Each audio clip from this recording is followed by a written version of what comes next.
मैं हाँ सुखविंदर सिंह सिद्धू प्रोग्राम ਦੇ ਵਿੱਚ ਲੈ ਕੇ ਹਾਜ਼ਰ ਹਾਂ ਪੰਜਾਬ ਦੀ ਸਿਆਸਤ ਦੇ ਨਾਲ ਜੁੜੀਆਂ ਕੁਝ ਵੱਡੀਆਂ ਤੇ ਅਹਿਮ ਖਬਰਾਂ। ਸਭ ਤੋਂ ਪਹਿਲਾਂ ਗੱਲਬਾਤ ਕਰਾਂਗੇ ਕਿ ਕੈਪਟਨ ਅਮਰਿੰਦਰ ਸਿੰਘ ਕੱਲ ਮੀਟਿੰਗ ਦੇ ਲਈ ਸੋਨੀਆ ਗਾਂਧੀ ਦੇ ਨਾਲ ਦਿੱਲੀ ਗਏ ਹੋਏ ਸੀ। ਉੱਥੇ ਹੋਰ ਵੀ ਕੁਝ ਬੀਜੇਪੀ ਦੇ ਆਗੂਆਂ ਦੇ ਨਾਲ ਵੀ ਮੀਟਿੰਗਾਂ ਕੀਤੀਆਂ। ਰਾਤ ਦੇ ਪ੍ਰੋਗਰਾਮ ਦੇ ਵਿੱਚ ਵੀ ਅਸੀਂ ਬਹੁਤ ਸਾਰੀ ਜਾਣਕਾਰੀ ਤੁਹਾਨੂੰ ਦਿੱਤੀ ਸੀ, ਪਰ ਹੁਣ ਅਸਲ ਤੇ ਸਹੀ ਤੇ ਸਟੀਕ ਜਾਣਕਾਰੀ ਜਿਹੜੀ ਆ ਹੋਰ ਵੀ ਤੁਹਾਨੂੰ ਇਸ ਪ੍ਰੋਗਰਾਮ ਦੇ ਰਾਹੀਂ ਦੇਵਾਂਗੇ ਕਿ ਕੈਪਟਨ ਅਮਰਿੰਦਰ ਸਿੰਘ ਨੂੰ ਦਿੱਲੀ ਬੁਲਾਇਆ ਗਿਆ ਸੀ ਜਾਂ ਕੈਪਟਨ ਅਮਰਿੰਦਰ ਸਿੰਘ ਖੁਦ ਦਿੱਲੀ ਗਏ ਸੀ। ਤਾਂ ਮੀਟਿੰਗ ਦੇ ਵਿੱਚ ਨਵੀਂ ਹਦਾਇਤ ਸੋਨੀਆ ਗਾਂਧੀ ਦੇ ਵੱਲੋਂ ਕੀ ਕੈਪਟਨ ਅਮਰਿੰਦਰ ਸਿੰਘ ਨੂੰ ਦਿੱਤੀ ਗਈ ਹੈ ਕਿ ਨਵਜੋਤ ਸਿੰਘ ਸਿੱਧੂ ਨੂੰ ਵੀ ਉਹ ਹਦਾਇਤ ਦਿੱਤੀ ਗਈ ਹੈ ਜਾਂ ਫਿਰ ਇਕੱਲੇ ਕੈਪਟਨ ਅਮਰਿੰਦਰ ਸਿੰਘ ਲਈ? ਇਸ ਤੇ ਗੱਲਬਾਤ ਕਰਾਂਗੇ ਤੇ ਨਾਲ ਹੀ ਨਾਲ ਗੱਲਬਾਤ ਕਰਾਂਗੇ ਕਿ ਸੋਨੀਆ ਗਾਂਧੀ ਨੂੰ ਸ਼ਿਕਾਇਤ ਕੀ ਲਾਈ ਗਈ ਹੈ ਕੈਪਟਨ ਅਮਰਿੰਦਰ ਸਿੰਘ ਦੇ ਵੱਲੋਂ ਨਵਜੋਤ ਸਿੰਘ ਸਿੱਧੂ ਦੀ, ਤੇ ਕੀ ਕੁਝ ਝਾੜ ਪਾਈ ਗਈ ਹੈ ਕੈਪਟਨ ਅਮਰਿੰਦਰ ਸਿੰਘ ਨੂੰ ਸੋਨੀਆ ਗਾਂਧੀ ਦੇ ਵੱਲੋਂ। ਇਸ ਪੂਰੇ ਮਸਲੇ ਤੇ ਗੱਲਬਾਤ ਕਰਾਂਗੇ।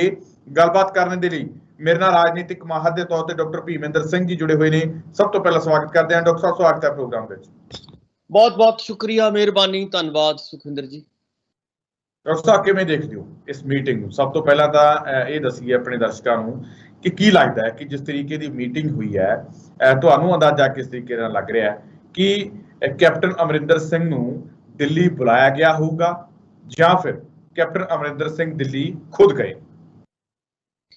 ਸੁਖਵਿੰਦਰ ਜੀ, ਜਦੋਂ ਵੀ ਕੋਈ ਸਟੇਟ ਦਾ ਕਿਸੇ ਵੀ ਸਟੇਟ ਦਾ ਮੁੱਖ ਮੰਤਰੀ ਹੁੰਦਾ ਹੈ, ਉਹ ਕੋਈ ਆਪਣੇ ਆਪ ਨਹੀਂ ਜਾਂਦਾ ਕਿ ਜਿਹੜੀ ਹਾਈ ਕਮਾਂਡ ਹੈ ਜਾਂ ਜਿਵੇਂ ਆਪਾਂ ਨੂੰ ਪਤਾ ਹੈ ਕਿ ਪਹਿਲਾਂ ਸਮਾਂ ਲੈਣਾ ਪੈਂਦਾ, ਬਕਾਇਦਾ ਤੌਰ ਤੇ ਸਾਰਾ ਕੁਝ ਕਰਨਾ ਪੈਂਦਾ। ਪਰ ਇੱਥੇ ਕੀ ਹੈ ਕਿ ਇੱਥੇ ਬਿਲਕੁਲ ਉਲਟ ਸਾਨੂੰ ਦ੍ਰਿਸ਼ ਦਿਖਾਈ ਦਿੰਦਾ ਹੈ। ਇੱਥੇ ਹੈ ਕਿ ਕੈਪਟਨ ਸਾਹਿਬ ਅਚਾਨਕ ਜਿਹੜਾ ਹੈਗਾ ਉਹਨਾਂ ਨੂੰ ਜਾਣਾ ਪੈਂਦਾ ਔਰ ਪਿਛਲੇ ਜੀ ਡਾਕਟਰ ਸਾਹਿਬ ਪਿਛਲੇ ਦਿਨਾਂ ਦੇ ਵਿੱਚ ਤੁਸੀਂ ਦੇਖਿਆ ਹੋਵੇਗਾ ਕਿ ਪਹਿਲਾਂ ਇਹ ਕਿਹਾ ਗਿਆ ਸੀਗਾ ਸ਼ਾਇਦ 9 ਤਰੀਕ ਨੂੰ ਜਾਣ, ਫਿਰ ਉਹ ਅਗਲੇ ਦਿਨ 10 ਤਰੀਕ ਨੂੰ ਉਹਨਾਂ ਨੂੰ ਜਿਹੜਾ ਹੈਗਾ ਸਵੇਰੇ ਜਾਣਾ ਪਿਆ। ਸੋ ਇਹਦਾ ਮਤਲਬ ਇਹੀ ਹੈ ਕਿ ਹਾਈ ਕਮਾਂਡ ਬਹੁਤ ਤੇਜ਼ੀ ਦੇ ਨਾਲ ਹਰਕਤ ਦੇ ਵਿੱਚ ਆਈ ਹੋਈ ਹੈ ਔਰ ਤੇਜ਼ੀ ਕਰਨਾ ਚਾਹੁੰਦੀ ਹੈ। ਖਾਸ ਤੌਰ ਤੇ ਜਿਹੜੇ 18 ਨੁਕਾਤੀ ਪ੍ਰੋਗਰਾਮ ਪਿਛਲੇ ਦਿਨਾਂ ਦੇ ਵਿੱਚ ਕੈਪਟਨ ਸਾਹਿਬ ਨੂੰ ਦਿੱਤਾ ਗਿਆ ਸੀਗਾ, ਉਹਦੇ ਲਈ ਕੁਝ ਨਵੀਆਂ ਹਦਾਇਤਾਂ ਕੈਪਟਨ ਸਾਹਿਬ ਨੂੰ ਦਿੱਤੀਆਂ ਗਈਆਂ ਨੇ, ਜਿਹਦੇ ਵਿੱਚ ਖਾਸ ਤੌਰ ਤੇ ਜਿਹੜੇ ਬਿਜਲੀ ਦੇ ਸਮਝੌਤੇ ਨੇ ਉਹਨਾਂ ਨੂੰ ਜਲਦੀ ਤੋਂ ਜਲਦੀ ਰੱਦ ਕੀਤਾ ਜਾਏ। ਇਹ ਉਹਨਾਂ ਦੇ ਉੱਤੇ ਬੜਾ ਵੱਡਾ ਪ੍ਰੈਸ਼ਰ ਪਾਇਆ ਗਿਆ। ਇਸੇ ਤਰ੍ਹਾਂ ਜਿਹੜਾ ਨਸ਼ਿਆਂ ਦਾ ਮਸਲਾ ਹੈ ਪੰਜਾਬ ਦੇ ਵਿੱਚ, ਕਿਉਂਕਿ ਨਵਜੋਤ ਸਿੰਘ ਸਿੱਧੂ ਹੋਰਾਂ ਨੇ ਬੜੇ ਲੰਮੇ ਸਮੇਂ ਤੋਂ ਇਹ ਆਵਾਜ਼ ਉਠਾਈ ਹੋਈ ਹੈ ਔਰ ਖਾਸ ਤੌਰ ਤੇ ਟਵੀਟ ਕਰਕੇ ਪਿਛਲੇ ਦਿਨਾਂ ਦੇ ਵਿੱਚ ਉਹਨਾਂ ਨੇ ਦੱਸਿਆ ਕਿ ਜਿਹੜੀ ਫਾਈਲਾਂ ਨੇ ਜਿਹੜੀਆਂ ਨਸ਼ੇ ਦੇ ਬਾਰੇ ਔਰ ਖਾਸ ਤੌਰ ਤੇ ਜਿਹੜੀਆਂ ਹਜੇ ਅਦਾਲਤ ਦੇ ਵਿੱਚ ਹੀ ਪਈਆਂ ਨੇ, ਧੂੜ ਉਹਨਾਂ ਦੇ ਉੱਤੇ ਪੈ ਰਹੀ ਹੈ, ਉਹਨਾਂ ਨੂੰ ਕਦੋਂ ਖੋਲਿਆ ਜਾਏਗਾ, ਉਹਨਾਂ ਨੂੰ ਕਦੋਂ ਜਨਤਕ ਕੀਤਾ ਜਾਏਗਾ। ਇਸ ਕਿਸਮ ਦੀ ਗੱਲ ਵੀ ਜਿਹੜੀ ਹੈਗੀ ਹੈ ਹਾਈ ਕਮਾਂਡ ਵੱਲੋਂ ਆ ਰਹੀ ਹੈ ਕਿ ਤੁਸੀਂ ਨਸ਼ਿਆਂ ਦਾ ਮਸਲਾ ਜਿਹੜਾ ਹੈਗਾ ਇਸ ਨੂੰ ਵੀ ਜਲਦੀ ਤੋਂ ਜਲਦੀ ਹੱਲ ਕਰੋ। ਮੇਰਾ ਕਹਿਣ ਦਾ ਮਤਲਬ ਹੈ ਕਿ ਜਿਹੜੀ ਗੱਲ ਪਹਿਲਾਂ ਚੱਲ ਰਹੀ ਸੀ ਕਿ ਸ਼ਾਇਦ ਕੈਪਟਨ ਸਾਹਿਬ ਜਿਹੜੇ ਨੇ ਉਹ ਖੁਦ ਗਏ ਨੇ ਔਰ ਮੰਤਰੀ ਮੰਡਲ ਦੇ ਵਿੱਚ ਵਿਸਥਾਰ ਕਰਨਾ ਚਾਹੁੰਦੇ ਨੇ, ਏਦਾਂ ਦੀ ਕੋਈ ਇਸ ਕਿਸਮ ਦੀ ਗੱਲ ਨਹੀਂ ਸੀਗੀ। ਜਿਵੇਂ ਹਰੀਸ਼ ਰਾਵਤ ਹੋਰਾਂ ਦਾ ਵੀ ਬਿਆਨ ਆਇਆ ਇਹਦੇ ਬਾਰੇ, ਉਹਨਾਂ ਨੇ ਵੀ ਕਿਹਾ ਕਿ ਅਜੇ ਕੋਈ ਏਦਾਂ ਦੀ ਕੋਈ ਗੱਲ ਨਹੀਂ ਹੈ ਕਿ ਅਸੀਂ ਕੋਈ ਫੇਰ ਬਦਲ ਕਰਨਾ ਕੈਬਨਿਟ ਦੇ ਵਿੱਚ ਪੰਜਾਬ ਦੇ ਲਈ। ਸੋ ਮੈਨੂੰ ਇਹ ਲੱਗਦਾ ਹੈ ਕਿ ਸਿਰਫ ਤੇ ਸਿਰਫ ਕਿਉਂਕਿ 22 ਦੀਆਂ ਚੋਣਾਂ ਸਾਹਮਣੇ ਨੇ ਔਰ 22 ਦੀਆਂ ਚੋਣਾਂ ਇਸ ਵੇਲੇ ਪੰਜਾਬ ਦੇ ਲੋਕ ਜਿਹੜੇ ਮੰਗ ਕਰ ਰਹੇ ਨੇ ਕਿ ਕੈਪਟਨ ਸਾਹਿਬ ਦੀ ਜਿਹੜੀ ਸਟਾਈਲ ਹੈ, ਕੱਲ ਵੀ ਆਪਾਂ ਗੱਲ ਕਰਨ ਦੀ ਕੋਸ਼ਿਸ਼ ਕੀਤੀ ਸੀ ਕਿ ਜਾਂ ਤਾਂ ਦੇਖੋ ਦੋ ਚੀਜ਼ਾਂ ਇਸ ਵੇਲੇ ਕਾਂਗਰਸ ਦੇ ਵਿੱਚ ਸੰਭਾਵਨਾਵਾਂ ਨੇ, ਜਾਂ ਤਾਂ ਕੈਪਟਨ ਸਾਹਿਬ ਨੂੰ ਆਪਣੀ ਜਿਹੜੀ ਕਾਰਜਸ਼ੈਲੀ ਹੈ 4.5 ਸਾਲ ਦੀ ਉਹਨੂੰ ਬਦਲਣਾ ਪਏਗਾ ਜਾਂ ਫਿਰ ਚਿਹਰੇ ਬਦਲਣੇ ਪੈਣਗੇ। ਇਹਨਾਂ ਚੋਂ ਦੋ ਚੀਜ਼ਾਂ ਜਿਹੜੀਆਂ ਨੇ ਦੋਨਾਂ ਚੋਂ ਇੱਕ ਹੋਣੀ ਹੈ। ਇਹਦੇ ਬਿਨਾਂ ਗੁਜ਼ਾਰਾ ਨਹੀਂ ਹੈ। ਸੋ ਉਮੀਦ ਇਹੀ ਕੀਤੀ ਜਾਂਦੀ ਹੈ, ਜੋ ਮੈਨੂੰ ਲੱਗ ਰਿਹਾ ਹੈ ਕਿ ਕੈਪਟਨ ਸਾਹਿਬ ਦੀ ਕਾਰਜਸ਼ੈਲੀ ਵਿੱਚ ਤਬਦੀਲੀ ਨਹੀਂ ਆ ਸਕਣੀ ਆਉਣ ਵਾਲੇ ਦਿਨਾਂ ਦੇ ਵਿੱਚ। ਉਹ ਕਿਉਂਕਿ ਤੁਸੀਂ ਦੇਖੋਗੇ ਕਿ ਜਦੋਂ ਤੋਂ 18 ਨੁਕਾਤੀ ਪ੍ਰੋਗਰਾਮ ਕੈਪਟਨ ਸਾਹਿਬ ਨੂੰ ਦਿੱਤਾ ਗਿਆ ਹੈ, ਉਦੋਂ ਤੋਂ ਲੈ ਕੇ ਅੱਜ ਤੱਕ ਕੋਈ ਬਹੁਤੀ ਤਬਦੀਲੀ ਜਿਹੜੀ ਹੈਗੀ ਹੈ ਦਿਖਾਈ ਨਹੀਂ ਦੇ ਰਹੀ। ਸਗੋਂ ਕੈਪਟਨ ਸਾਹਿਬ ਦੀ ਜਿਹੜੀ ਕਾਰਜਸ਼ੈਲੀ ਰਹੀ ਹੈ ਉਹ ਹੈ ਕਿ ਇੱਥੋਂ ਦੀ ਜਿਹੜੀ ਪੰਜਾਬ ਦੀ ਜਿਹੜੀ ਸੁਰੱਖਿਆ ਹੈ ਉਹਨੂੰ ਬੜਾ ਵੱਡਾ ਖਤਰਾ ਹੈ। ਇੱਥੇ ਗੈਂਗਸਟਰ ਜਿਹੜੇ ਨੇ ਉਹ ਬਹੁਤ ਵੱਧ ਗਏ ਨੇ, ਉਹਨਾਂ ਨੂੰ ਜਿਹੜਾ ਹੈਗਾ ਰੋਕਿਆ ਜਾਣਾ ਚਾਹੀਦਾ ਹੈ। ਇੱਥੇ ਜਿਹੜੇ ਡਰੋਨ ਦੇ ਹਮਲੇ ਨੇ ਉਹ ਬਹੁਤ ਹੋ ਰਹੇ ਨੇ। ਸੋ ਮੇਰਾ ਕਹਿਣ ਦਾ ਮਤਲਬ ਹੈ ਕਿ ਇਹ ਸਾਰੀਆਂ ਚੀਜ਼ਾਂ ਉਦੋਂ ਹੋ ਰਹੀਆਂ ਨੇ ਜਦੋਂ ਹੁਣ ਚੋਣਾਂ ਆ ਰਹੀਆਂ ਨੇ। ਜਦੋਂ ਕਿ ਇਹ ਚੀਜ਼ਾਂ ਤਾਂ ਪਹਿਲਾਂ ਹੀ ਜੇ ਡਰੋਨ ਦਾ ਖਤਰਾ ਸੀਗਾ ਜਾਂ ਸੁਰੱਖਿਆ ਨੂੰ ਕੋਈ ਖਤਰਾ ਸੀਗਾ ਤਾਂ ਲਾਜ਼ਮੀ ਤੌਰ ਤੇ 4.5 ਸਾਲ ਤੁਹਾਡੇ ਕੋਲ ਉਦੋਂ ਸੀਗੇ। ਉਦੋਂ ਤੁਸੀਂ ਇਦਾਂ ਦੀਆਂ ਕਾਰਵਾਈਆਂ ਕਿਉਂ ਨਾ ਕੀਤੀਆਂ? ਉਦੋਂ ਤੁਸੀਂ ਇਹ ਸਾਰੇ ਪ੍ਰਬੰਧ ਜਿਹੜੇ ਸੀਗੇ ਪਹਿਲਾਂ ਕਰਨੇ ਚਾਹੀਦੇ ਸੀਗੇ।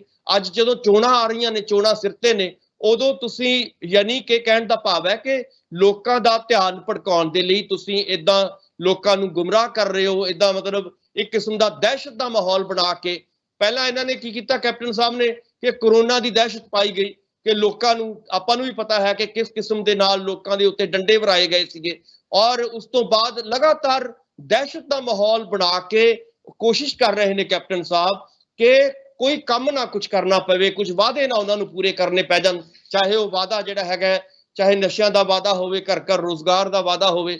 ਜਦੋਂ ਤੁਸੀਂ ਆਪਣੇ ਲੋਕਾਂ ਨੂੰ, ਪੰਜਾਬ ਦੇ ਲੋਕਾਂ ਨੂੰ ਆਪਣੇ ਕੀਤੇ ਹੋਏ ਵਾਅਦਿਆਂ ਤੋਂ ਮੁੱਕਰਨ ਦੀਆਂ ਜਿਹੜੀਆਂ ਸਾਜ਼ਿਸ਼ਾਂ ਰਚ ਕੇ ਲੋਕਾਂ ਦਾ ਧਿਆਨ ਦੂਜੇ ਪਾਸੇ ਭਟਕਾਉਣ ਦੀ ਕੋਸ਼ਿਸ਼ ਕਰੋਗੇ ਤਾਂ ਲਾਜ਼ਮੀ ਤੌਰ ਤੇ ਲੋਕਾਂ ਨੇ ਅੱਜ ਸਵਾਲ ਤੁਹਾਡੇ ਤੇ ਪੁੱਛਣੇ ਨੇ। ਸੋ ਉਹੀ ਸਵਾਲ ਹਾਈ ਕਮਾਂਡ ਨੇ ਪੁੱਛੇ ਨੇ ਕਿ ਭਾਈ ਦੱਸੋ, ਤੁਸੀਂ ਤੁਹਾਨੂੰ 4.5 ਸਾਲ ਪਹਿਲਾਂ ਦਿੱਤੇ ਸੀਗੇ, ਹੁਣ ਵੀ ਤੁਹਾਨੂੰ ਬਹੁਤ ਸਮਾਂ ਦਿੱਤਾ, 18 ਨੁਕਾਤੀ ਪ੍ਰੋਗਰਾਮ ਦੇ ਵਿੱਚੋਂ ਕਿਹੜੇ ਮਸਲੇ ਹੱਲ ਹੋਏ ਨੇ, ਕਿਹੜੇ ਨਹੀਂ ਹੋਏ। ਸੋ ਉਸ ਬਾਰੇ ਇਹ ਕੱਲ ਦੀ ਮੀਟਿੰਗ ਜਿਹੜੀ ਹੈਗੀ ਆ ਉੱਭਰ ਕੇ ਸਾਹਮਣੇ ਆ ਰਹੀ ਹੈ, ਔਰ ਹਰੀਸ਼ ਰਾਵਤ ਜੀ ਵੀ ਇਹੀ ਗੱਲ ਕਰ ਰਹੇ ਨੇ ਕਿ 18 ਨੁਕਾਤੀ ਪ੍ਰੋਗਰਾਮ ਦੀਆਂ ਹਦਾਇਤਾਂ ਜਿਹੜੀਆਂ ਸੀਗੀਆਂ ਉਹੀ ਅਸੀਂ ਦਿੱਤੀਆਂ ਨੇ ਉਹਨਾਂ ਨੂੰ। ਸੋ ਅਗਲੀਆਂ ਹਦਾਇਤਾਂ ਵੀ ਲੈ ਕੇ ਗਏ ਨੇ ਔਰ ਤੇਜ਼ੀ ਦੇ ਨਾਲ ਜਿਹੜਾ ਹੈਗਾ ਕੰਮ ਕਰਨ ਲਈ ਕਿਹਾ ਗਿਆ, ਕੈਪਟਨ ਸਾਹਿਬ ਨੂੰ ਆਪਣੀ ਰਫ਼ਤਾਰ ਵਧਾਉਣ ਲਈ ਕਿਹਾ ਗਿਆ।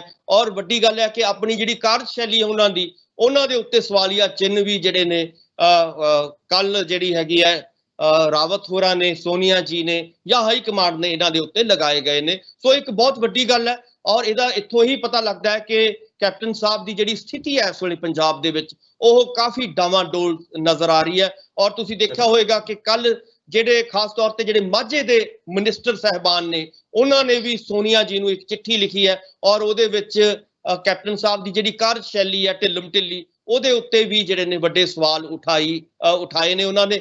ਸੋ ਕਹਿਣ ਦਾ ਮਤਲਬ ਇਹੀ ਹੈ ਕਿ ਇੱਕ ਪਾਸੇ ਨਵਜੋਤ ਸਿੰਘ ਸਿੱਧੂ ਲਗਾਤਾਰ ਆਪਣੇ ਵੱਖ-ਵੱਖ ਵਲੰਟੀਅਰ ਸਾਹਿਬਾਨ ਦੇ ਨਾਲ ਔਰ ਵੱਖ-ਵੱਖ ਲੋਕਾਂ ਦੇ ਨਾਲ ਮਿਲ ਰਹੇ ਨੇ, ਮੀਟਿੰਗਾਂ ਕਰ ਰਹੇ ਨੇ ਔਰ ਉਹਨਾਂ ਨੂੰ ਵੱਡੀ ਕਾਮਯਾਬੀ ਵੀ ਮਿਲ ਰਹੀ ਹੈ। ਔਰ ਦੂਜੇ ਪਾਸੇ ਤੁਸੀਂ ਦੇਖੋਗੇ ਕਿ ਕੈਪਟਨ ਸਾਹਿਬ ਨੂੰ ਜਦੋਂ ਉਹ ਮੀਟਿੰਗਾਂ, ਚਾਹੇ ਉਹ ਹਾਈ ਕਮਾਂਡ ਨਾਲ ਕਰਨ ਜਾਂਦੇ ਹੋਣ, ਚਾਹੇ ਹਰੀਸ਼ ਰਾਵਤ ਜੀ ਨਾਲ ਕਰਨ ਜਾਂਦੇ ਹੋਣ, ਚਾਹੇ ਇੱਥੋਂ ਤੱਕ ਕਿ ਜਿਹੜੇ ਹੋਰ ਲੋਕ ਨੇ, ਪੀਕੇ ਵਰਗੇ ਲੋਕ ਨੇ, ਉਹਨਾਂ ਨੂੰ ਪ੍ਰਸ਼ਾਂਤ ਕਿਸ਼ੋਰ ਵਰਗਿਆਂ ਨਾਲ ਵੀ ਉਹ ਮੀਟਿੰਗਾਂ ਕਰ ਰਹੇ ਨੇ, ਉੱਥੋਂ ਵੀ ਉਹਨਾਂ ਨੂੰ ਨਿਰਾਸ਼ਾ ਪੱਲੇ ਪੈ ਰਹੀ ਹੈ। ਸੋ ਕਹਿਣ ਦਾ ਮਤਲਬ ਹੈ ਕਿ ਇੱਕ ਪਾਸੇ ਕੈਪਟਨ ਸਾਹਿਬ ਦੀ ਜਿਹੜੀ 4.5 ਸਾਲ ਦੀ ਕਾਰਜਸ਼ੈਲੀ ਰਹੀ ਹੈ ਉਹਦਾ ਰਿਜ਼ਲਟ ਆਪਾਂ ਸਾਹਮਣੇ ਦੇਖ ਰਹੇ ਹਾਂ, ਔਰ ਦੂਜੇ ਪਾਸੇ ਨਵਜੋਤ ਸਿੰਘ ਸਿੱਧੂ ਦਾ ਜਦੋਂ ਅਸੀਂ ਰਿਜ਼ਲਟ ਦੇਖ ਰਹੇ ਹਾਂ ਤਾਂ ਲਗਾਤਾਰ ਜਿਸ ਕਿਸਮ ਦੇ ਨਾਲ ਕੀ ਲੱਗਦਾ ਕਿ ਕੈਪਟਨ ਅਮਰਿੰਦਰ ਸਿੰਘ ਹੋਰਾਂ ਦੇ ਵੱਲੋਂ ਕਹਿੰਦੇ ਸ਼ਿਕਾਇਤ ਵੀ ਸੋਨੀਆ ਗਾਂਧੀ ਨੂੰ ਨਵਜੋਤ ਸਿੰਘ ਸਿੱਧੂ ਦੀ ਲਗਾਈ ਗਈ ਹੈ। ਸ਼ਿਕਾਇਤ ਕੀ ਲਗਾਈ ਗਈ ਹੋਣੀ ਹੈ ਕਿ ਮੈਨੂੰ ਉਹ ਕੰਮ ਕਰਨ ਨੂੰ ਕਹਿ ਰਿਹਾ, ਮੈਨੂੰ ਉਹ ਕੰਮ ਕਰਨ ਲਈ ਕਹਿ ਰਿਹਾ ਜਿਹੜੇ ਅਸੀਂ ਲੋਕਾਂ ਦੇ ਨਾਲ 2017 ਦੇ ਵਿੱਚ ਵਾਅਦੇ ਕਰਕੇ ਆਏ ਸੀ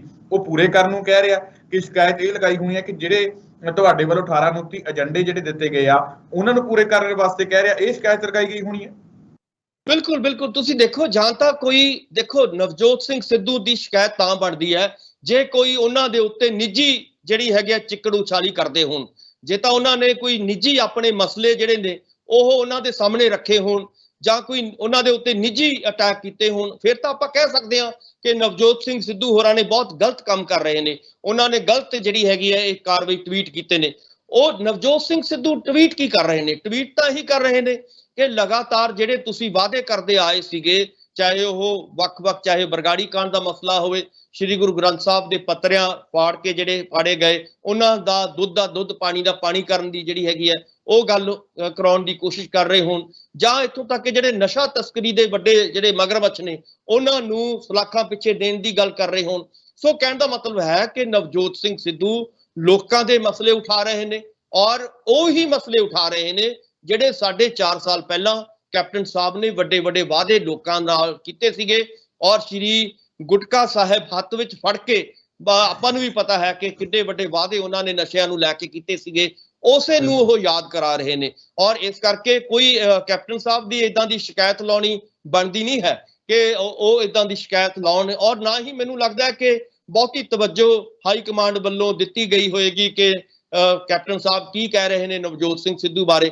ਸਗੋਂ ਜੋ ਰਿਪੋਰਟਾਂ ਮੈਨੂੰ ਲੱਗਦਾ ਹੈ ਕਿ ਨਵਜੋਤ ਸਿੰਘ ਸਿੱਧੂ ਦੀਆਂ ਮਿਲ ਰਹੀਆਂ ਨੇ, ਆਪਣੇ ਸਾਹਮਣੇ ਵੀ ਆ ਰਹੀਆਂ ਨੇ, ਉਹ ਲਗਾਤਾਰ ਦਿਨ ਰਾਤ ਇੱਕ ਕੀਤੀ ਹੋਈ ਆ ਉਹਨਾਂ ਨੇ ਕਿ ਪਾਰਟੀ ਨੂੰ ਦੁਬਾਰਾ ਰਿਵਾਈਵ ਕਿਵੇਂ ਕਰਨਾ ਹੈ ਔਰ 22 ਦੀਆਂ ਚੋਣਾਂ ਤੱਕ ਕਿਵੇਂ ਲੈ ਕੇ ਜਾਣਾ ਹੈ। ਸੋ ਇਹੀ ਹਾਈ ਕਮਾਂਡ ਚਾਹੁੰਦੀ ਹੈ। ਹਾਈ ਕਮਾਂਡ ਵੀ ਇਹੀ ਚਾਹੁੰਦੀ ਹੈ ਕਿ ਜਿਹੜੀ ਪਾਰਟੀ 4.5 ਸਾਲ ਬਿਲਕੁਲ ਅਲੱਗ ਥਲੱਗ ਪਈ ਰਹੀ ਹੈ ਔਰ ਜਿਹੜੇ ਮੁੱਖ ਮੰਤਰੀ ਸਾਹਿਬ ਔਰ ਖਾਸ ਤੌਰ ਤੇ ਜਿਹੜੇ ਵਿਧਾਇਕ ਨੇ ਜਾਂ ਆਮ ਵਲੰਟੀਅਰ ਨੇ, ਉਹਨਾਂ ਦੇ ਵਿੱਚ ਜਿਹੜਾ ਗੈਪ ਸੀਗਾ ਉਹ ਲਗਾਤਾਰ ਵੱਧ ਰਿਹਾ ਸੀਗਾ ਔਰ ਬਹੁਤ ਨਿਰਾਸ਼ਾ ਦਾ ਆਲਮ ਸੀਗਾ ਕਾਂਗਰਸ ਦੀ ਪੂਰੀ ਸਥਿਤੀ ਦੇ ਵਿੱਚ। ਸੋ ਉਸ ਨੂੰ ਤੋੜਨ ਦੀ ਕੋਸ਼ਿਸ਼ ਨਵਜੋਤ ਸਿੰਘ ਸਿੱਧੂ ਲਗਾਤਾਰ ਕਰ ਰਹੇ ਨੇ। ਉਹਦੇ ਲਈ ਉਹਨਾਂ ਨੂੰ ਬਹੁਤ ਜ਼ਿਆਦਾ ਮਿਹਨਤ ਵੀ ਕਰਨੀ ਪੈ ਰਹੀ ਹੈ। ਸੋ ਉਸੇ ਕਰਕੇ ਮੈਨੂੰ ਲੱਗਦਾ ਹੈ ਕਿ ਹਾਈ ਕਮਾਂਡ ਬਾਰ-ਬਾਰ ਉਹਨਾਂ ਨੂੰ ਹਦਾਇਤ ਕਰ ਰਹੀ ਹੈ ਕਿ ਤੁਸੀਂ ਆਪਣੀ ਕਾਰਜਸ਼ੈਲੀ ਨੂੰ ਸੁਧਾਰ ਲਓ, ਨਹੀਂ ਤਾਂ ਦੁਬਾਰਾ ਜਿਹੜਾ ਹੈਗਾ, ਮੈਨੂੰ ਇਹ ਲੱਗਦਾ ਹੈ ਕਿ 6 ਮਹੀਨੇ ਹਜੇ ਪਏ ਨੇ, 6 ਮਹੀਨਿਆਂ ਦੇ ਵਿੱਚ ਹੋ ਸਕਦਾ ਹੈ ਕਿ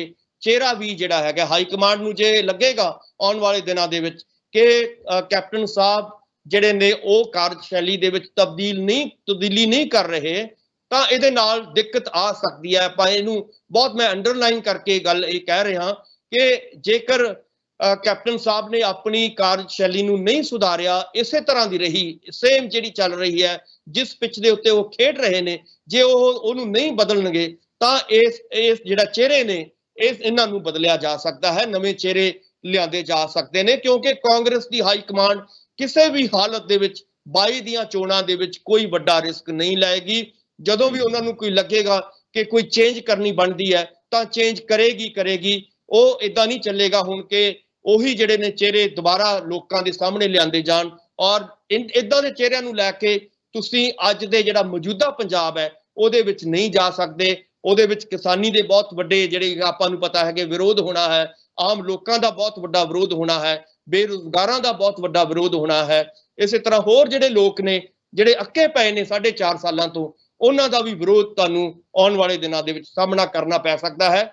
ਇਸ ਕਰਕੇ ਹਾਈ ਕਮਾਂਡ ਜਿਹੜੀ ਹੈਗੀ ਹੈ ਬਹੁਤ ਚੇਤੰਨ ਹੈ। ਉਹ ਪੂਰੀ ਦੀ ਪੂਰੀ ਨਜ਼ਰ ਰੱਖੀ ਹੋਈ ਆ ਉਹਨਾਂ ਨੇ ਪੰਜਾਬ ਦੇ ਉੱਤੇ ਔਰ ਕੱਲੀ ਗੱਲ ਜਿਹੜੀ ਹੈਗੀ ਆ ਉਹ ਨੋਟ ਕਰ ਰਹੇ ਨੇ ਔਰ ਜੇਕਰ ਉਹਨਾਂ ਨੂੰ ਕੋਈ ਵੱਡੇ ਫੇਰ ਬਦਲ ਦੀ ਲੋੜ ਪਏਗੀ ਆਉਣ ਵਾਲੇ ਦਿਨਾਂ ਦੇ ਵਿੱਚ ਤਾਂ ਹੋ ਸਕਦਾ ਹੈ ਕਿ ਉਹ ਫੇਰ ਬਦਲ ਹੋਵੇ। ਔਰ ਕੱਲ ਦੀ ਜਿਹੜੀ ਮੀਟਿੰਗ ਦੇ ਲਈ ਕੈਪਟਨ ਸਾਹਿਬ ਨੂੰ ਬੁਲਾਇਆ ਗਿਆ ਹੈ ਉੱਥੇ, ਔਰ ਉਹ ਇੱਕ ਕਿਸਮ ਦਾ ਸੰਕੇਤ ਹੈ ਕਿ ਜਾਂ ਤਾਂ ਆਪਣੀ ਕਾਰਜਸ਼ੈਲੀ ਸੁਧਾਰੋ ਜਾਂ ਫਿਰ ਅਸੀਂ ਆਉਣ ਵਾਲੇ ਦਿਨਾਂ ਦੇ ਵਿੱਚ ਕੋਈ ਵੱਡੀ ਤਬਦੀਲੀ ਕਿਵੇਂ ਦੇਖਦੇ ਹੋ ਕਿ ਥੋੜੇ ਦਿਨ ਪਹਿਲਾਂ ਨਵਜੋਤ ਸਿੰਘ ਸਿੱਧੂ ਦੀ ਆਪਣੇ 4 ਕਾਰਜਕਾਰੀ ਪ੍ਰਧਾਨਾਂ ਦੇ ਨਾਲ ਮੀਟਿੰਗ ਹੋਈ ਸੀ, ਉਦੋਂ ਜਿਹੜੇ ਡੈਣੀ ਨੇ ਉਹਨਾਂ ਦੇ ਵੱਲੋਂ ਇਹ ਗੱਲ ਕਹੀ ਗਈ ਸੀ ਕਿ ਸਾਡੀ ਮੀਟਿੰਗ ਇਹ ਹੋਈ ਹੈ ਕਿ 5 ਜਿਹੜੇ ਨੁਕਾਤੀ ਏਜੰਡੇ ਨੇ ਉਹ ਅਸੀਂ ਮੁੱਖ ਮੰਤਰੀ ਤੱਕ ਲੈ ਕੇ ਜਾਵਾਂਗੇ। ਫਿਰ ਉਹ ਲੈ ਕੇ ਵੀ ਗਏ।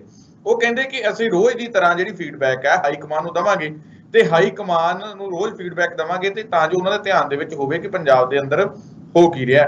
ਤਾਂ ਉਹਨਾਂ ਨੇ ਫੀਡਬੈਕ ਦਿੱਤੀ ਹੋਣੀ ਹੈ ਤੇ ਨਾਲ ਦੀ ਨਾਲ ਹੀ 5 ਮੰਤਰੀਆਂ ਦੀ ਚਿੱਠੀ ਚਲੀ ਜਾਂਦੀ ਹੈ ਸੋਨੀਆ ਗਾਂਧੀ ਨੂੰ ਕਿ ਕੈਪਟਨ ਅਮਰਿੰਦਰ ਸਿੰਘ ਜਿਹੜੇ ਹੈ ਉਹ ਤੁਹਾਡੇ 18 ਨੁਕਾਤੀ ਏਜੰਡਿਆਂ ਦੇ ਉੱਪਰ ਕੰਮਕਾਜ ਨਹੀਂ ਕਰ ਰਹੇ। ਸ਼ਾਇਦ ਉਸੇ ਕਰਕੇ ਤਲਬ ਕੀਤਾ ਗਿਆ ਹੋਵੇ ਕੈਪਟਨ ਅਮਰਿੰਦਰ ਸਿੰਘ ਨੂੰ ਦਿੱਲੀ।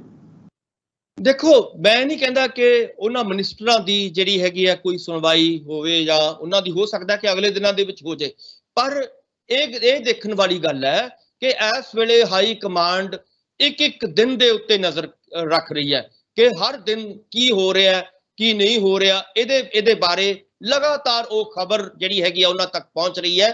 ਸੋ ਇਸੇ ਕਰਕੇ ਤੁਸੀਂ ਦੇਖਿਆ ਹੋਵੇਗਾ ਕਿ ਬਾਰ-ਬਾਰ ਕੈਪਟਨ ਸਾਹਿਬ ਨੂੰ ਬੁਲਾਇਆ ਜਾ ਰਿਹਾ ਹੈ ਔਰ ਕੈਪਟਨ ਸਾਹਿਬ ਨੂੰ ਇਹੀ ਕਿਹਾ ਜਾ ਰਿਹਾ ਕਿ ਤੁਸੀਂ ਹਰਕਤ ਕਰੋ, ਕੁਝ ਹਰਕਤਾਂ ਦੇ ਵਿੱਚ ਹੀ ਬਰਕਤ ਹੁੰਦੀ ਹੈ। ਸੋ ਜੇਕਰ ਤੁਸੀਂ ਹਰਕਤ ਨਹੀਂ ਕਰੋਗੇ, ਜੇਕਰ ਇਹ ਵਾਅਦੇ ਪੂਰੇ ਨਹੀਂ ਕਰੋਗੇ ਲੋਕਾਂ ਦੇ ਨਾਲ ਜਿਹੜੇ ਨਿਭਾਏ ਹੋਣੇ, ਖਾਸ ਤੌਰ ਤੇ ਜਿਵੇਂ ਤੁਸੀਂ ਕਹਿ ਰਹੇ ਹੋ ਕਿ ਪਹਿਲੇ ਜਿਹੜੇ 5 ਨੁਕਾਤੀ ਪ੍ਰੋਗਰਾਮ ਨਵਜੋਤ ਸਿੰਘ ਸਿੱਧੂ ਨੇ ਰੱਖਿਆ ਸੀਗਾ ਉਹਨਾਂ ਦੇ ਸਾਹਮਣੇ, ਪਹਿਲਾਂ ਤਾਂ ਤੁਸੀਂ ਉਸੇ ਨੂੰ ਹੱਲ ਕਰੋ, ਫਿਰ ਬਾਅਦ ਦੇ ਵਿੱਚ 18 ਨੁਕਾਤੀ ਪ੍ਰੋਗਰਾਮ ਤਾਂ ਬਾਅਦ ਦੇ ਵਿੱਚ ਦੇਖਾਂਗੇ। ਸੋ ਪਰ ਆਪਾਂ ਦੇਖ ਕੀ ਰਹੇ ਹਾਂ ਕਿ ਕੈਪਟਨ ਸਾਹਿਬ ਲੋਕਾਂ ਦਾ ਧਿਆਨ ਕਿੱਧਰ ਭਟਕਾਉਣ ਦੀ ਕੋਸ਼ਿਸ਼ ਕਰ ਰਹੇ ਨੇ ਕਿ ਪੰਜਾਬ ਦੇ ਹਾਲਾਤ ਮਾੜੇ ਹੋ ਰਹੇ ਨੇ, ਪੰਜਾਬ ਦੇ ਉੱਤੇ ਜਿਹੜੇ ਬਾਹਰਲੇ ਜਿਹੜੇ ਇਲਾਕੇ ਨੇ ਜਾਂ ਬਾਹਰਲੇ ਮੁਲਕ ਨੇ ਉਹਨਾਂ ਦਾ ਖਤਰਾ ਜਿਹੜਾ ਹੈਗਾ ਬਹੁਤ ਵੱਡਾ ਮੰਡਰਾ ਰਿਹਾ ਹੈ। ਉਹ ਉੱਥੇ ਦਿੱਲੀ ਦੇ ਵਿੱਚ ਜਾ ਕੇ ਅਮਿਤ ਸ਼ਾਹ ਨੂੰ ਮਿਲ ਰਹੇ ਨੇ ਕਿ ਸਾਨੂੰ ਕੰਪਨੀਆਂ ਭੇਜੋ, ਸਾਨੂੰ BSF ਭੇਜੋ, ਸਾਨੂੰ ਖਤਰਾ ਹੈ ਬਾਹਰੋਂ। ਸੋ ਕਹਿਣ ਦਾ ਮਤਲਬ ਹੈ ਕਿ ਤੁਸੀਂ ਦੇਖੋ ਕਿ ਪੋਲਿਟਿਕਸ, ਕੈਪਟਨ ਸਾਹਿਬ ਦੀ ਪੋਲਿਟਿਕਸ ਔਰ ਇਸ ਨੂੰ ਕਿਵੇਂ ਘੁਮਾਉਣ ਫਿਰਾਉਣ ਦੀ ਜਿਹੜੀ ਹੈਗੀ ਹੈ ਕੋਸ਼ਿਸ਼ ਕੀਤੀ ਜਾ ਰਹੀ ਹੈ ਬਹੁਤ ਚਲਾਕੀ ਦੇ ਨਾਲ। ਜਾਂਦੇ ਤਾਂ ਉਹ ਸੋਨੀਆ ਜੀ ਨੂੰ ਮਿਲਣ ਨੇ ਪਰ ਕੀ ਕਰ ਰਹੇ ਨੇ ਕਿ ਉਹ ਅਮਿਤ ਸ਼ਾਹ ਜੀ ਨੂੰ ਮਿਲ ਰਹੇ ਨੇ ਔਰ ਕਹਿ ਰਹੇ ਨੇ ਕਿ ਪੰਜਾਬ ਦੇ ਵਿੱਚ ਖਤਰਾ ਖੜਾ ਹੋ ਗਿਆ। ਪਿਛਲੇ ਦਿਨਾਂ ਦੇ ਵਿੱਚ ਹੀ ਬਹੁਤ ਵੱਡਾ ਉਹਦੀ ਸੁਰੱਖਿਆ ਨੂੰ ਖਤਰਾ ਖੜਾ ਹੋ ਗਿਆ। ਸੋ ਇਸ ਕਿਸਮ ਦੇ ਹਾਲਾਤ ਜਦੋਂ ਤੁਸੀਂ ਬਣਾਓਗੇ, ਔਰ ਕਿਉਂ ਬਣਾਓਗੇ, ਕਿਉਂਕਿ ਤੁਸੀਂ ਆਪਣੇ ਪੂਰੇ ਜਿਹੜੇ ਵਾਅਦੇ ਨਾ ਕਰਕੇ ਫੇਲ ਹੋ ਚੁੱਕੇ ਹੋ। ਲੋਕਾਂ ਦੀਆਂ ਨਜ਼ਰਾਂ ਦੇ ਵਿੱਚ ਤੁਸੀਂ ਬਿਲਕੁਲ, ਤੁਹਾਡਾ ਗ੍ਰਾਫ ਡਾਊਨ ਹੋ ਆ ਚੁੱਕਿਆ ਹੈ। ਸੋ ਇਸ ਕਰਕੇ ਤੁਸੀਂ ਲੋਕਾਂ ਨੂੰ ਬੇਨਤੀ ਹੈ ਕਿ ਹਰੇ ਭਰੇ ਪੰਜਾਬ ਨੂੰ, ਖੁਸ਼ਹਾਲ ਪੰਜਾਬ ਨੂੰ ਇਦਾਂ ਤੁਸੀਂ ਨਾ ਕਰੋ, ਇਹਨਾਂ ਦੇ ਨਾਲ ਖਿਲਵਾੜ ਨਾ ਕਰੋ ਲੋਕਾਂ ਦੇ ਨਾਲ। ਤੁਸੀਂ ਜੋ ਹੈ ਹਕੀਕਤ ਹੈ ਉਹਨੂੰ ਅੱਗੇ ਜਾ ਕੇ ਦੱਸੋ, ਸਗੋਂ ਉਹਨੂੰ ਲੋਕਾਂ ਦੇ ਸਾਹਮਣੇ ਜਾਂ ਖਾਸ ਤੌਰ ਤੇ ਆਪਣੇ ਜਿਹੜੇ ਹਾਈ ਕਮਾਂਡ ਹੈ ਉਹਨਾਂ ਦੇ ਸਾਹਮਣੇ ਰੱਖੋ ਕਿ ਭਾਈ ਅਸੀਂ ਫੇਲ ਹੋਇਆ ਕਿਤੇ ਨਾ ਕਿਤੇ, ਅਸੀਂ ਕੰਮ ਕਰਨ ਦੇ ਵਿੱਚ ਜਿਹੜਾ ਹੈਗਾ। ਕਿਉਂਕਿ ਆਪਾਂ ਨੂੰ ਵੀ ਪਤਾ ਹੈ ਕਿ 4.5 ਸਾਲ ਤੋਂ ਕੈਪਟਨ ਸਾਹਿਬ ਫਾਰਮ ਹਾਊਸ ਦੇ ਵਿੱਚ ਬੈਠੇ ਨੇ ਔਰ ਲਗਾਤਾਰ ਪੰਜਾਬ ਦੇ ਲੋਕ ਤਰਾਹ ਕਰ ਰਹੇ ਨੇ। ਹਰ ਰੋਜ਼ ਬੇਰੁਜ਼ਗਾਰਾਂ ਦੇ ਕੁੱਟ ਪੈ ਰਹੀ ਹੈ। ਹਰ ਰੋਜ਼ ਤੁਸੀਂ ਦੇਖੋ ਕੋਈ ਦਿਨ ਐਸਾ ਨਹੀਂ ਜਾ ਰਿਹਾ ਜਿੱਦਨ ਪੁਲਿਸ ਔਰ ਬੇਰੁਜ਼ਗਾਰਾਂ ਦੇ ਵਿਚਕਾਰ ਕੋਈ ਨਾ ਕੋਈ ਜਿਹੜਾ ਹੈਗਾ ਕੁੱਟ ਕਟਾਪਾ ਨਾ ਹੁੰਦਾ ਹੋਵੇ। ਸੋ ਕਹਿਣ ਦਾ ਮਤਲਬ ਹੈ ਕਿ ਇੱਕ ਪਾਸੇ ਪੰਜਾਬ ਦੇ ਲੋਕ ਤਰਾਹ ਕਰ ਰਹੇ ਨੇ, ਦੂਜੇ ਪਾਸੇ ਕੈਪਟਨ ਸਾਹਿਬ ਕਹੀ ਜਾ ਰਹੇ ਨੇ, ਚਾਹੇ ਉਹ ਹਾਈ ਕਮਾਂਡ ਨੂੰ ਕਹਿੰਦੇ ਹੋਣ, ਚਾਹੇ ਲੋਕਾਂ ਨੂੰ, ਚਾਹੇ ਮਸ਼ਹੂਰੀਆਂ ਦੇ ਰਾਹੀਂ, ਕਿ ਮੇਰੇ ਤਾਂ ਸਾਰੇ ਕੰਮ ਪੂਰੇ ਹੋ ਚੁੱਕੇ ਨੇ। ਮੈਂ ਤਾਂ ਜਿਹੜੇ ਹੈਗੇ ਨੇ 93, 94, 95% ਵੀ ਪੂਰੇ ਕਰਤੇ ਨੇ ਔਰ ਆਉਣ ਵਾਲੇ ਦਿਨਾਂ ਦੇ ਵਿੱਚ 100% ਤੋਂ ਵੀ ਮੈਂ ਕੰਮ ਆਪਣੇ ਟਪਾ ਦੇਣੇ ਆ। ਹਰੀਸ਼ ਰਾਵਤ ਵੀ ਕਹਿ ਰਿਹਾ, ਹਰੀਸ਼ ਰਾਵਤ ਕਹਿੰਦੇ ਕਿ ਕੈਪਟਨ ਅਮਰਿੰਦਰ ਸਿੰਘ ਕਹਿ ਰਿਹਾ ਕਿ ਜਿਹੜੇ 2 ਬਿਜਲੀਆਂ ਦੇ ਨਾਲ ਜਿਹੜੇ 2 ਕੰਪਨੀਆਂ ਦੇ ਨਾਲ ਸਮਝੌਤੇ ਹੋਇਆ, ਕਹਿੰਦੇ ਮੈਂ ਰੱਦ ਕਰਨ ਨੂੰ ਦਾ ਫੈਸਲਾ ਲਿਆ। ਹਾਲੇ ਤੁਸੀਂ ਫੈਸਲਾ ਹੀ ਲਿਆ, ਕਰਨੇ ਕਦੋਂ ਆ ਰੱਦ? ਤੇ ਦੂਜੀ ਗੱਲ ਇਹ ਆ ਕਹਿੰਦੇ ਕਿ ਅਸੀਂ ਡਰੱਗ ਮਾਮਲੇ ਦੇ ਤੇ ਬੱਸਾਂ ਦੇ ਪਰਮਿਟ ਨੂੰ ਲੈ ਕੇ ਜਿਹੜੇ ਉਹ ਤੇ ਵੀ ਅਸੀਂ ਕਾਰਵਾਈ ਕਰ ਰਹੇ ਹਾਂ। ਕਰ ਕੀ ਰਹੇ ਹੋ? 4.5 ਸਾਲ ਦੇ ਕਰੀ ਹੋਈ ਜਾ ਰਹੇ ਹੋ, ਆਖਿਰ ਹੋਊਗਾ ਕਦੋਂ? ਬਿਲਕੁਲ, ਦੇਖੋ ਮੈਂ ਹੀ ਕਹਿ ਰਿਹਾ ਕਿ ਸਮਾਂ ਇਸ ਵੇਲੇ ਘੱਟ ਹੈ। ਜੇਕਰ ਕਾਂਗਰਸ ਜਾਂ ਮੁੱਖ ਮੰਤਰੀ ਸਾਹਿਬ ਇਹ ਸੋਚਣਗੇ ਕਿ ਹਜੇ ਅਸੀਂ ਕਰਨੀ ਹੀ ਹੈ, ਆਉਣ ਵਾਲੇ ਦਿਨਾਂ 'ਚ ਹੋਰ ਕਰ ਦਿਆਂਗੇ, 1 ਮਹੀਨਾ ਦੇ ਦਿਓ, 2 ਮਹੀਨੇ ਹੋਰ ਦੇ ਦਿਓ, ਮੈਨੂੰ 15 ਦਿਨ ਹੋਰ ਦੇ ਦਿਓ, ਜੇ ਇਸ ਕਿਸਮ ਦੀ ਢਿੱਲੀ ਕਾਰਵਾਈ ਉਹ ਦਿਖਾਉਣਗੇ ਤਾਂ ਲਾਜ਼ਮੀ ਤੌਰ ਤੇ ਲੋਕਾਂ ਦਾ ਭਰੋਸਾ ਜਿਹੜਾ ਹੈਗਾ ਪੰਜਾਬ ਦੀ ਕਾਂਗਰਸ ਚੋਂ ਉੱਠ ਰਿਹਾ ਹੈ।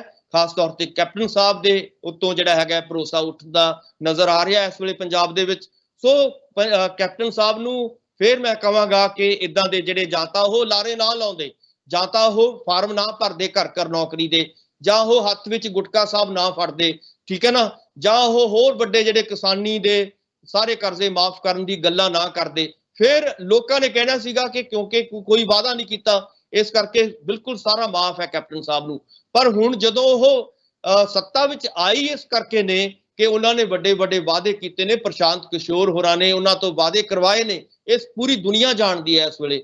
ਪਰ ਜੇਕਰ ਉਹ ਇਹ ਵਾਅਦੇ ਪੂਰੇ ਨਹੀਂ ਕਰਦੇ ਤਾਂ ਦੇਖੋ ਲੋਕ ਤਾਂ ਹਿਸਾਬ ਮੰਗਣਗੇ। ਪੰਜਾਬ ਦੇ ਲੋਕਾਂ ਨੇ ਜਿਹੜਾ ਹੈਗਾ ਇੱਕ ਭਰੋਸਾ ਜਤਾਇਆ ਸੀਗਾ ਅੱਜ ਤੋਂ 4.5 ਸਾਲ ਪਹਿਲਾਂ ਕਿ ਕੈਪਟਨ ਸਾਹਿਬ ਆ ਕੇ ਲੋਕਾਂ ਦਾ ਜਿਹੜਾ ਹੈਗਾ ਉਹਨਾਂ ਨਾਲ ਖੜਨਗੇ, ਲੋਕਾਂ ਦੇ ਦੁੱਖ ਸੁੱਖ 'ਚ ਭਾਈਵਾਲ ਬਣਨਗੇ, ਲੋਕਾਂ ਦੀਆਂ ਸਮੱਸਿਆਵਾਂ ਹੱਲ ਕਰਨਗੇ, ਬੇਰੁਜ਼ਗਾਰੀ ਦੀ ਸਮੱਸਿਆ ਹੱਲ ਕਰਨਗੇ, ਕਿਸਾਨਾਂ ਦੀ ਸਮੱਸਿਆ ਹੱਲ ਕਰ ਦੇਣਗੇ, ਨਸ਼ੇ ਦੀ ਸਮੱਸਿਆ ਹੱਲ ਕਰ ਦੇਣਗੇ। ਪਰ ਆਪਾਂ ਦੇਖ ਰਹੇ ਹਾਂ ਕਿ ਨਹੀਂ ਹੋ ਰਹੀ ਉਹ ਗੱਲ। ਇਸੇ ਕਰਕੇ ਜਿਹੜਾ ਹੈਗਾ ਲੋਕ ਜਿਹੜੇ ਨੇ ਉਹਨਾਂ ਤੋਂ ਸਵਾਲ ਪੁੱਛਦੇ ਨੇ। ਇਕੱਲੇ ਲੋਕ ਨਹੀਂ ਸਵਾਲ ਪੁੱਛਦੇ, ਆਪਣੇ ਉਹਨਾਂ ਦੇ ਮੰਤਰੀ ਸਵਾਲ ਪੁੱਛ ਰਹੇ ਨੇ, ਆਪਣੇ ਵਿਧਾਇਕ ਉਹਨਾਂ ਤੋਂ ਵੱਡੇ ਸਵਾਲ ਪੁੱਛ ਰਹੇ ਨੇ, ਉਹਨਾਂ ਦੇ ਆਪਣੇ ਕਾਂਗਰਸ ਦੇ ਵਲੰਟੀਅਰ ਸਹਿਬਾਨ ਜਿਹੜੇ ਨੇ, ਆਮ ਸਧਾਰਨ ਜਿਹੜੇ ਲੋਕ ਨੇ ਉਹਨਾਂ ਤੋਂ ਸਵਾਲ ਪੁੱਛ ਰਹੇ ਨੇ, ਇੱਥੋਂ ਤੱਕ ਕਿ ਹਾਈ ਕਮਾਂਡ ਉਹਨਾਂ ਤੋਂ ਸਵਾਲ ਪੁੱਛ ਰਹੀ ਹੈ। ਸੋ ਕੁਝ ਤਾਂ ਕੈਪਟਨ ਸਾਹਿਬ ਨੂੰ ਸੋਚਣਾ ਚਾਹੀਦਾ ਹੈ, ਕੁਝ ਤਾਂ ਉਹਨਾਂ ਦੇ ਜਿਹੜੇ ਗੱਲਾਂ ਦੀ, ਉਹਨਾਂ ਦੀਆਂ ਜਿਹੜੀਆਂ ਲੋਕ ਇਸ ਵੇਲੇ ਪੁੱਛ ਰਹੇ ਨੇ ਉਹਨਾਂ ਤੋਂ ਸਵਾਲ, ਉਹਨਾਂ ਦੀ ਕਦਰ ਕਰਨੀ ਚਾਹੀਦੀ ਹੈ ਕੈਪਟਨ ਸਾਹਿਬ ਨੂੰ,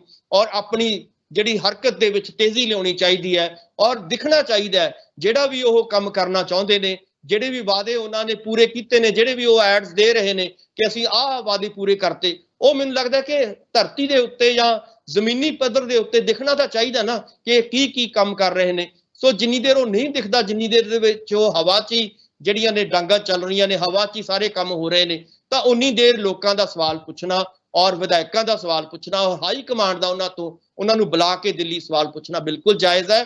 ਔਰ ਇਹਨੂੰ ਕੈਪਟਨ ਸਾਹਿਬ ਨੂੰ ਬੇਨਤੀ ਇੰਨੀ ਕੀ ਹੈ ਕਿ ਪੰਜਾਬ ਦੇ ਹਾਲਾਤ ਵਿਗਾੜਨ ਦੀ ਕੋਸ਼ਿਸ਼ ਨਾ ਕਰਨ। ਪੰਜਾਬ ਦੇ ਹਾਲਾਤ, ਪੰਜਾਬ ਨੇ ਪਹਿਲਾਂ ਬਹੁਤ ਸਾਰਾ, ਆਪਾਂ ਸਾਰੇ ਜਾਣਦੇ ਹਾਂ ਕਿ ਹਰੀਸ਼ ਰਾਵਤ ਨੇ ਇਹ ਵੀ ਗੱਲ ਕਹੀ ਹੈ, ਕਹਿੰਦੇ ਕਿ ਜਿਹੜਾ ਹੈਗਾ ਜਿਹੜੇ ਮੰਤਰੀ ਮੰਡਲ ਦੇ ਵਿੱਚ ਰੀਸ਼ਫਲ ਨੂੰ ਲੈ ਕੇ ਕਹਿੰਦੇ ਕੋਈ ਗੱਲਬਾਤ ਇਸ ਮੀਟਿੰਗ ਦੇ ਵਿੱਚ ਹੋਈ ਨਹੀਂ। ਬਿਲਕੁਲ, ਦੇਖੋ ਮੰਤਰੀ ਮੰਡਲ 'ਚ ਰੀਸ਼ਫਲ ਤਾਂ ਹੋਏਗੀ ਨਾ ਜੇ ਕੋਈ ਕੰਮ ਕੀਤਾ ਹੋਏਗਾ। ਜੇ ਕੋਈ 4.5 ਸਾਲਾਂ ਦੇ ਵਿੱਚ ਕੋਈ ਤੁਸੀਂ ਕੰਮ ਕਰਕੇ ਲੋਕਾਂ ਨੂੰ ਦਿਖਾਓਗੇ ਔਰ ਹਾਈ ਕਮਾਂਡ ਤੁਹਾਡੇ ਤੋਂ ਖੁਸ਼ ਹੋਏਗੀ, ਔਰ ਜੇਕਰ ਉਹ ਹਾਈ ਕਮਾਂਡ ਖੁਸ਼ ਹੋਏਗੀ ਤਾਂ ਹੀ ਉਹ ਕਹੇਗੀ ਭਾਈ ਤੁਸੀਂ ਜੋ ਕਰਨਾ ਕਰ ਲਓ, ਠੀਕ ਹੈ ਨਾ, ਨਵੇਂ ਚਿਹਰੇ ਲਿਆਉਣੇ ਤਾਂ ਲਿਆਓ। ਹਾਈ ਕਮਾਂਡ ਤਾਂ ਬਿਲਕੁਲ ਆਪਾਂ ਨੂੰ ਵੀ ਪਤਾ ਹੈ ਕਿ ਉਹਨਾਂ ਤੋਂ ਸਵਾਲ ਤੇ ਸਵਾਲ ਪੁੱਛ ਰਹੀ ਹੈ ਕਿ ਤੁਸੀਂ ਕਰਦੇ ਕੀ ਹੋ, ਕੀਤਾ ਕੀ ਹੈ। ਸੋ ਇਸ ਕਰਕੇ ਮੈਨੂੰ ਇਹ ਲੱਗਦਾ ਹੈ ਕਿ ਇਸ ਵੇਲੇ ਬਜਾਏ ਸ਼ਫਲ ਕਰਨ ਦੇ, ਬਜਾਏ ਚੇਂਜ ਕਰਨ ਦੇ, ਚਿਹਰੇ ਬਦਲ ਕੇ ਕੋਈ ਸਿਆਸਤ ਨਹੀਂ ਹੋਣ ਵਾਲੀ ਕਿ ਅਸੀਂ ਹੁਣ ਮੈਂ ਮਿਨਿਸਟਰ ਬਦਲ ਦਾਂਗਾ ਉਹਨਾਂ ਨਾਲ ਤੇਜ਼ੀ ਆ ਜਾਏਗੀ ਕੰਮਕਾਰ ਦੇ ਵਿੱਚ, ਉਹ ਨਹੀਂ ਹੋਏਗਾ। ਤੁਹਾਨੂੰ ਇਸ ਟੀਮ ਦੇ ਨਾਲ ਹੀ ਜਿਹੜਾ ਹੈਗਾ ਗੁਜ਼ਾਰਾ ਕਰਨਾ ਪਏਗਾ। ਔਰ ਕੋਸ਼ਿਸ਼ ਕੈਪਟਨ ਸਾਹਿਬ ਦੀ ਇਹੀ ਹੈ ਕਿ ਜਿਹੜੇ ਵੀ ਵਿਧਾਇਕਾਂ ਨੇ, ਜਿਹੜੇ ਵੀ ਮੰਤਰੀਆਂ ਨੇ ਉਹਨਾਂ ਦਾ ਵਿਰੋਧ ਕੀਤਾ ਸੀਗਾ ਔਰ ਨਵਜੋਤ ਸਿੰਘ ਸਿੱਧੂ ਦੇ ਪਾਲੇ 'ਚ ਖੜੇ ਸੀਗੇ, ਉਹ ਉਹਨਾਂ ਦਾ ਸਾਥ ਦਿੱਤਾ ਸੀਗਾ, ਉਹਨਾਂ ਦੀ ਕੋਸ਼ਿਸ਼ ਹੈ ਕਿ ਇਹਨਾਂ ਨੂੰ ਕਿਵੇਂ ਨਾ ਕਿਵੇਂ ਬਦਲ ਕੇ ਜਿਹੜਾ ਹੈਗਾ ਦੂਜੇ ਨਵੇਂ ਚਿਹਰੇ ਲਿਆਂਦੇ ਜਾਣ। ਇਹੀ ਉਹਨਾਂ ਦੀ ਇਸ ਵੇਲੇ ਕੋਸ਼ਿਸ਼ ਹੋਏਗੀ। ਪਰ ਇਹ ਕੋਸ਼ਿਸ਼ ਨੂੰ ਬੂਰ ਪੈਂਦਾ ਨਜ਼ਰ ਨਹੀਂ ਆ ਰਿਹਾ। ਕੋਸ਼ਿਸ਼ ਬਹੁਤ ਕਰ ਰਹੇ ਨੇ ਕੈਪਟਨ ਸਾਹਿਬ ਕਿ ਮੈਂ ਚੇਂਜ ਕਰ ਦਾਂਗਾ, ਪਰ ਇਸ ਚੇਂਜ ਨੂੰ ਬੂਰ ਪੈਂਦਾ ਨਜ਼ਰ ਨਹੀਂ ਆ ਰਿਹਾ ਫਿਲਹਾਲ। ਹੋ ਸਕਦਾ ਹੈ ਕਿ ਅੱਗੇ ਕੋਈ ਕੰਮ ਕਰਕੇ ਦਿਖਾਉਣਗੇ, 18 ਨੁਕਾਤੀ ਪ੍ਰੋਗਰਾਮ ਹੱਲ ਕਰ ਦੇਣਗੇ, ਫਿਰ ਉਹਨਾਂ ਦੀ ਹਾਈ ਕਮਾਂਡ ਸੁਣੇਗਾ। ਪਰ ਇਸ ਵੇਲੇ ਅੱਜ ਦੀ ਸਥਿਤੀ ਦੇ ਵਿੱਚ ਹਾਈ ਕਮਾਂਡ ਜਿਹੜੀ ਹੈਗੀ ਆ ਉਹਨਾਂ ਦੀ ਇਸ ਇੱਛਾ ਨੂੰ ਪੂਰਾ ਕਰਦੀ ਦਿਖਾਈ ਨਹੀਂ ਦੇ ਰਹੀ। ਰਾਵਤ ਜੀ ਨੇ ਇਹ ਬਿਲਕੁਲ ਸਪਸ਼ਟ ਕਰ ਦਿੱਤਾ ਹੈ। ਸੁਖਿੰਦਰ ਜੀ ਬਿਲਕੁਲ। ਤਾਂ ਡਾਕਟਰ ਸਾਹਿਬ ਤੁਸੀਂ ਸਾਡੇ ਨਾਲ ਇਸ ਪ੍ਰੋਗਰਾਮ ਦੇ ਵਿੱਚ ਜੁੜੇ, ਤੁਹਾਡਾ ਬਹੁਤ ਬਹੁਤ ਧੰਨਵਾਦ ਜੀ। ਬਹੁਤ ਬਹੁਤ ਸ਼ੁਕਰੀਆ, ਮਿਹਰਬਾਨੀ, ਧੰਨਵਾਦ। ਰਾਜਸਥਾਨ ਡਾਕਟਰ ਭੀਮਿੰਦਰ ਸਿੰਘ ਜੀ, ਜਿਨ੍ਹਾਂ ਦੇ ਵੱਲੋਂ ਇਸ ਅਹਿਮ ਮਸਲੇ ਦੇ ਉੱਪਰ ਸਾਡੇ ਨਾਲ ਗੱਲਬਾਤ ਕੀਤੀ ਗਈ ਹੈ। ਉਮੀਦ ਕਰਦੇ ਹਾਂ ਕਿ ਡਾਕਟਰ ਸਾਹਿਬ ਹੋਣਾ ਦੇ ਨਾਲ ਕੀਤੀ ਗੱਲਬਾਤ ਤੇ ਸਾਡਾ ਪ੍ਰੋਗਰਾਮ ਜਿਹੜਾ ਤੁਹਾਨੂੰ ਜ਼ਰੂਰ ਪਸੰਦ ਆਇਆ ਹੋਊਗਾ। ਦੁਬਾਰਾ ਫਿਰ ਮਿਲਾਂਗੇ ਇਸ ਪ੍ਰੋਗਰਾਮ ਦੇ ਵਿੱਚ, ਤਦ ਤੱਕ ਲਈ ਦਿਓ ਇਜਾਜ਼ਤ। ਧੰਨਵਾਦ।